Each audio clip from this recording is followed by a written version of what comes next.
मेहनत कमी, साहित्य कमी आणि पराठा बनवण्यासाठी लागणारा वेळही कमी. खरं तर हा पराठा मी पहिल्यांदाच बनवला आहे, पण याची चव मात्र खूप भन्नाट लागते. लहानांपासून मोठ्यांपर्यंत सगळ्यांना आवडेल अशी आज 2 in 1 पराठ्याची रेसिपी मी तुमच्याशी शेअर केली. इतका पौष्टिक पराठा आहे की तुम्ही मुलांच्या टिफिनसाठीही देऊ शकता. 1 ते 2 पराठे खाल्ले तरी पोट अगदी भरल्यासारखे वाटेल. त्यासाठी व्हिडिओला अजिबात स्किप न करता व्हिडिओ शेवटपर्यंत बघा. आवडला तर लाईक करा, चॅनलवर नवीन असाल तर सबस्क्राईब करायला विसरू नका. नमस्कार मंडळी, मी प्रियांका. तुम्हा सर्वांचं प्रियाज फूडीमध्ये मनापासून स्वागत. चला तर रेसिपीला सुरुवात करूयात. तर इथे बघा, मी 1 जुडी इतकी ना मेथीची घेतली होती. याच्यातली ना मी 1.5 कप इतकी मेथी वापरलेली आहे. त्यातली थोडीशी मेथी शिल्लक राहिलेली, त्याची मी भाजी बनवली. तर आता इथे बघा, ही जी मेथी आपल्याला घ्यायची आहे ना, ती ना अगदी पाना फक्त घ्यायची. मेथीची देठ अजिबात वापरू नका, कारण मेथीचे देठ असतात ना ते जास्त कडवट लागतात.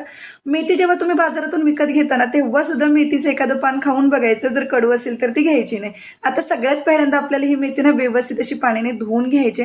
भरपूर असं मेथीमध्ये पाणी घालायचं आणि हलक्या हाताने मेथी अशी उचलून उचलून आपल्याला व्यवस्थित अशी धुवून घ्यायची. मेथीमध्ये ना मातीचं प्रमाण खूप असतं. माती खूप जास्त अशी चिकटलेली असते ना, त्याच्यासाठी मेथीला व्यवस्थित असं धुवून घ्यायचं. कोणतीही पालेभाजी जेव्हा विकत घेऊन येतात, चांगली व्यवस्थित स्वच्छ साफ करूनच आपल्याला ती वापरायची. हे बघा, अगदी इतकं मातीचं पाणी याच्यातून निघतंय. त्याच्यासाठी ना अगदी मोकळ्या हाताने मेथी धुवायची आणि मग ते आपल्याला नितळून एका चाळणीवरती काढून घ्यायचे. तर आता इथे मी मेथी पहिल्यांदा एका बॅचमध्ये व्यवस्थित अशी धुवून घेतलेली.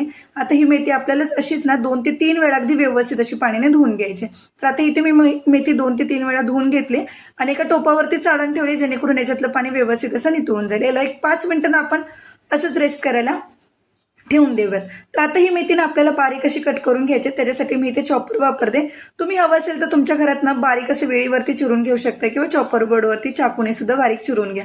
आता मला चॉपरमध्ये करायला अगदी सोयीस्कर वाटलं, याच्यासाठी मी याच्यामध्ये करून घेतलंय. जितकी होईल तितकी आपल्याला ही बारीक करून घ्यायचे.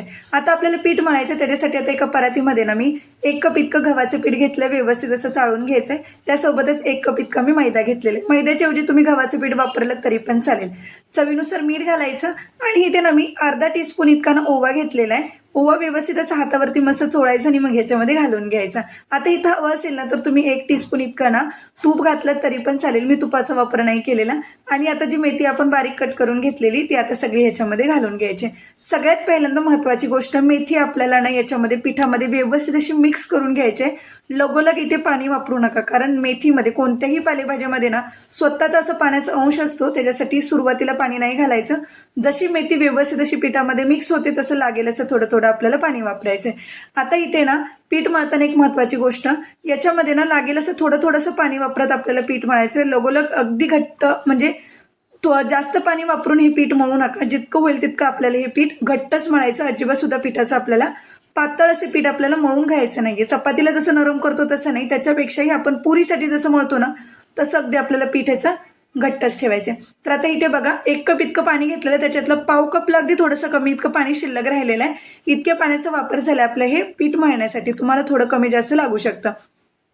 हे पीठ मी असं घट्ट व्यवस्थित अगदी मळून घेतलेलं आहे. आता याचा ना आपल्याला एक असा गोळा तयार करून घ्यायचा आहे आणि आता याच्यावरती ना मी एक वाटी झाकून ठेवते. तोपर्यंत त्याचा नंबर लागत नाही ना, तोपर्यंत आपण ह्याला असंच रेस्ट करायला ठेवून देऊयात.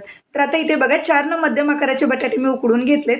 तर बटाटे उकडताना ना जितकं कमी लागेल तितकं कमी पाण्याचा वापर करून बटाटे शिजवून घ्या. हवे असेल तर कुकरला एका डब्यामध्ये शिजवा, जेणेकरून पाण्याचा कमी वापर होईल. आणि तसंच जर वेळ नसेल ना तर मग बटाटे तुम्ही सालीसकट शिजवून घ्या आणि मग सालीसकट फ्रीजला ठेवा. जो पण काय बटाट्यामध्ये मॉइश्चर असतो ना तो निघून जातो. आता सगळ्यात पहिल्यांदा बटाट्यांच्या साली काढून घ्यायच्या आणि बटाटे ना आपल्याला स्मॅश करून घ्यायचे. आता इथे बघा, मी बटाटे व्यवस्थित असे स्मॅश करून घेते. तुम्हाला हवं असेल ना तर तुम्ही खिसणीने बटाटे ना खिसून घेऊ शकताय. पण बटाट्यामध्ये ना जितकं होईल तितकं बटाटा आपल्याला व्यवस्थित असा बारीक झाला पाहिजे. बटाट्यामध्ये थोडाही बटाट्याचा जाड असा कण राहिला नाही पाहिजे, नाहीतर आपण जे पराठे बनवणार आहोत ना ते पराठे फुटू शकतात. त्याच्यासाठी बटाटा जितका होईल तितका आपल्याला बारीक असा स्मॅश करून घ्यायचा किंवा खिसून घ्यायचा. आता सगळ्या बटाट्याने मी एका बाउलमध्ये व्यवस्थित असं काढून घेते. आता याच्यामध्ये थोडीशी कोथिंबीर घालूयात, अगदी बारीक चिरलेली. पाव टीस्पून इतके मी चिली फ्लेक्स घातले आणि चवीनुसार मीठ घालायचं. मिठाचं प्रमाण सुद्धा थोडं बेतानेच घाला. अगोदर सुद्धा आपण मेथीचा पराठा बनवते त्याच्यामध्ये पण आपण मीठ घातलेलंच आहे. आता या सगळ्याला आपल्याला परत एकदा व्यवस्थित असे इथे मिक्स करून घ्यायचं आहे. हे बघा, अगदी व्यवस्थित मिक्स करायचं, कारण बटाट्यामध्ये पाण्याचा अंश असतो ना त्याच्यासाठी. आता ह्याला थोडंसं आपण साईडला ठेवून देऊयात. तर आता इथे बघा, जे आपण मेथीसोबत जे पीठ मळून घेतलेलं ते अगदी पातळ झालेलं. हे बघू शकता किती घट्ट मळलेलं, पण आता हे पातळ झालंय.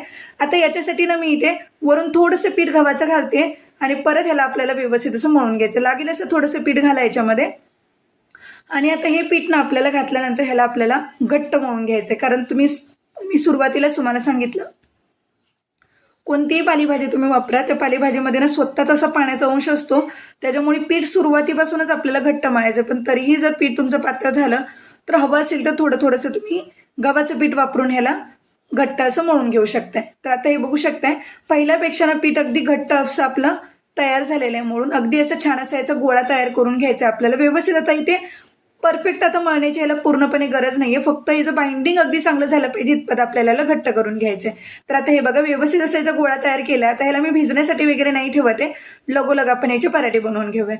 तर आता ह्याच्यातला लागेल असा तुम्ही छोटा मोठा कसा पराठे बनवणार आहात ना, तर इथे मी 5 ते 6 पराठे बनवते. त्या हिशोबाने आता ह्याचे आपल्याला गोळे तयार करून घ्यायचे. तर तुम्हाला कितपत मोठा पाहिजे त्यानुसार याचा गोळा करून घ्या. अगदी असा एक गोळा तयार करून घ्यायचा याचा आपल्याला. ह्याची ना आता एक वाटी तयार करायची. तर आता इथे बघा मी थोडंसं गव्हाचं पीठ घेतलेलं इथे, आणि गव्हाच्या पिठामध्ये ना ही वाटी आपल्याला बुडवायची आणि त्याची एक वाटी तयार करून घ्यायची. जसं आपण पुरणपोळीसाठी करतो ना, सेम अगदी तसंच आपल्याला ह्याचं करायचं. मधला भाग ना असा जाड राहायला पाहिजे. हा बघा, हा पोर्शन आपल्याला जेवढा होईल तेवढा जाड ठेवायचा आहे.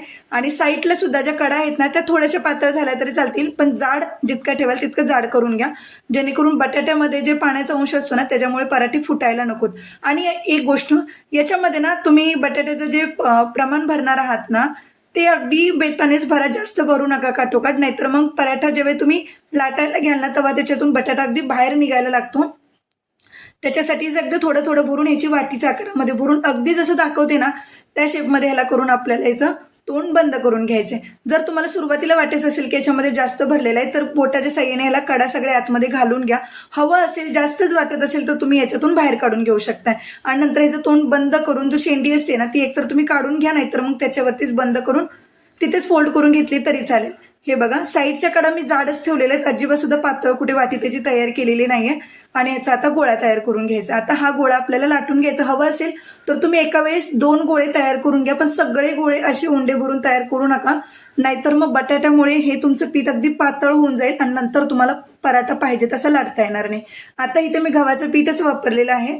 आता गव्हाच्या पिठामध्येच ह्याला डीप करून ना हा पराठा अगदी व्यवस्थित असं आपल्याला लाटून घ्यायचा.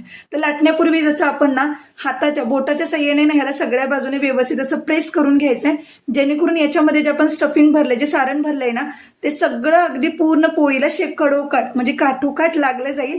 याच्यासाठी हाताने जास्त प्रेस देऊ नये, फक्त मोकळ्या पुढच्या 4 बोटांनी फक्त मोकळ्या बोटांनी ह्याला व्यवस्थित असं पसरवून घ्यायचं, जेणेकरून सगळ्या बाजूने हे व्यवस्थित असं आपल्याला लाटता येईल. आणि आता लाटताना सुद्धा ना अगदी हलक्या हाताने लाटायचंय, अजिबात सुद्धा ना प्रेशर देऊन वगैरे ह्याला लाटू नका. जितकं होईल तितकं हलक्या हातानेच लाटा. शिवाय हा पराठा लाटताना सुद्धा ना त्यातला त्याच थोडासा जाड ठेवायचा, अजिबात सुद्धा पातळ वगैरे पराठा लाटू नका, नाहीतर मग पराठा तुमचा फुटू शकतो. आणि आता जसं लागेल तसं वरून तुम्ही थोडंसं पीठ वापरू शकताय.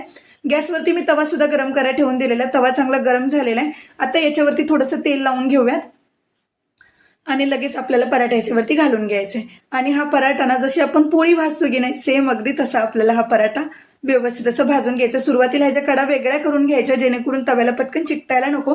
आणि बऱ्यापैकी तेल लावून ह्या पराठ्याला व्यवस्थित असं आपल्याला भाजून घ्यायचं. लक्षात घ्या, पराठा भाजताना गॅसची फ्लेम थोडीशी लो टू मिडियम ठेवा आणि मग पराठा भाजा, गॅसची फ्लेम फुल ठेवू नका. आणि आता हा पराठा आपण काढून घेऊया. सेम आपल्याला दुसरा सुद्धा पराठा तसाच लाटून घ्यायचे. आणि लाटताना हा पराठ्याचे काठ असतात ते जाडच ठेवायचेत आणि मग सगळे पराठे आपल्याला अगदी तसेच भाजून घ्यायचेत. आणि हा बघू शकताय, हा सुद्धा पराठा मस्त असा आपला भाजून तयार झालेला आहे. अगदी सगळे पराठे अगदी तसेच मी तयार करून घेतलेले हे बघू शकताय. मस्त हा सुद्धा पराठा आता तयार झालेला आहे. सगळे पराठे आता तयार करून झालेले आहेत. आणि आता हे बघू शकताय किती सुंदर अगदी आपले पराठे तयार झालेले आहेत. ह्याच्यातला एक पराठा मी तुम्हाला दाखवते. हे बघा, आपण जे बटाट्याचं स्टफिंग भरलेलं ना ते पूर्ण काठापर्यंत गेलेलं आहे, अगदी सुंदर दिसतात. शिवाय हे तुम्ही 2 पराठे जरी खाल्ले ना तरी अगदी पोट भरतात बरं का. तुम्ही मुलांच्या टिफिनसाठी जरी काही देणार असाल, शिवाय सकाळी नाश्त्यासाठी काय बनवायचं आहे, टिफिनसाठी काय बनवायचं आहे, तर आदल्या दिवशी तुम्ही हे बटाटे ना शिजवून फ्रीजमध्ये ठेवून द्या. दुसऱ्या दिवशी ते बटाट्यांची साल काढून मग स्टफिंग तयार करून तुम्ही अगदी परफेक्ट हा बटाटा आणि आपला मेथी आलूचा पराठा तुम्ही बनवू शकता. एकदा कशी वाटली ही रेसिपी मला कमेंट करून सांगायला विसरू नका. आवडला असला व्हिडिओ तर लाईक करा, चॅनलवर नवीन असाल तर सबस्क्राईब करायला विसरू नका. पुन्हा भेटूयात अशा सुंदर रेसिपीसोबत. तोपर्यंत धन्यवाद.